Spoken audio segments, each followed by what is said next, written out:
A derrota que a Câmara e o Senado impuseram ontem ao governo ao derrubarem o aumento do IOF foi um marco histórico nas relações entre os poderes. Fazia 35 anos que isso não acontecia com um decreto presidencial. Esse movimento tem consequências diretas para as contas públicas e foi uma demonstração eloquente da fragilidade da base de apoio político do governo Lula. É a primeira vez que o Congresso derruba um decreto presidencial desde 1992, no governo Collor. No Senado, a votação foi simbólica, pouco depois de os deputados derrubarem um decreto que aumentou o imposto sobre operações financeiras, com votos, inclusive, de partidos que comandam ministérios. O presidente da Câmara, Hugo Mota, do Republicanos, defendeu a decisão em uma rede social. Essa construção se deu de forma suprapartidária e com a maioria expressiva, a Câmara e o Senado resolveram derrubar esse decreto do governo para evitar o aumento de impostos. Segundo o líder do governo no Senado, Jacques Wagner, do PT, o Congresso descumpriu um acordo feito com a equipe econômica de votar medidas compensatórias para a alta do IOF. Jacques Wagner minimizou o impacto da derrota em plenário. Derrotas e vitórias fazem parte da caminhada democrática do governo, então não tem estresse. Se perguntar se eu gostei, claro que eu não gostei. Mas, para mim, é um dia atrás do outro. Vamos deixar a poeira baixar, eu não acho que vai dificultar as outras matérias. O presidente do Senado, Davi Alcolumbre, do União Brasil, considerado um dos maiores aliados do governo no Congresso, deixou transparecer que a relação não está boa. Nós não podemos separar o dia de hoje como se a novela fosse apenas um capítulo.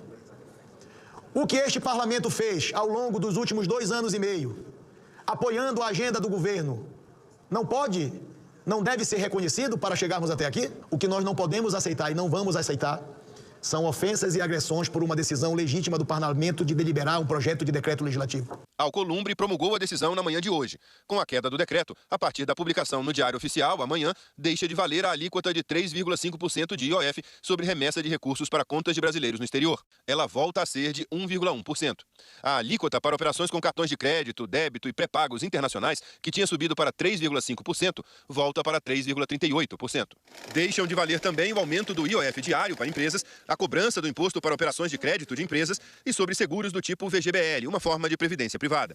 Em entrevista ao jornal Folha de São Paulo, o ministro da Fazenda, Fernando Haddad, disse que o governo estuda buscar outras fontes de receita, cortar ainda mais o orçamento ou recorrer ao Supremo Tribunal Federal para derrubar a decisão do Congresso. Há um entendimento no jurídico do governo de que o decreto tem um vício de constitucionalidade, mas é uma decisão do presidente, acionar ou não essa medida. Eu sempre vou defender a Constituição.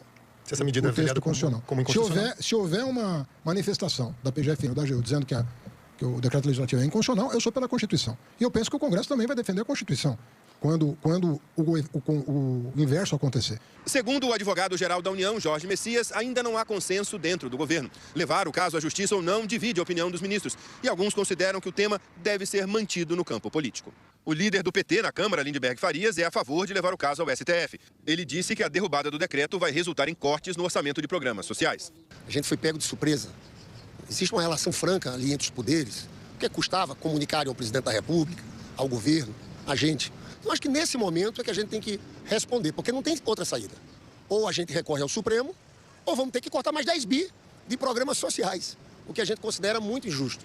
O líder do PL na Câmara, Sóstenes Cavalcante, considera que a judicialização vai piorar a relação do governo com o Congresso. Se o governo quiser reagir judicializando, este problema vai só aumentar. Se o governo fizer política, o presidente Lula sair dos seus palácios, começar a ajudar na articulação política a ministra Gleisi e vierem conversar com os líderes que compõem a sua base, que não é o nosso caso, nós somos partido de oposição, talvez o governo possa reverter e conseguir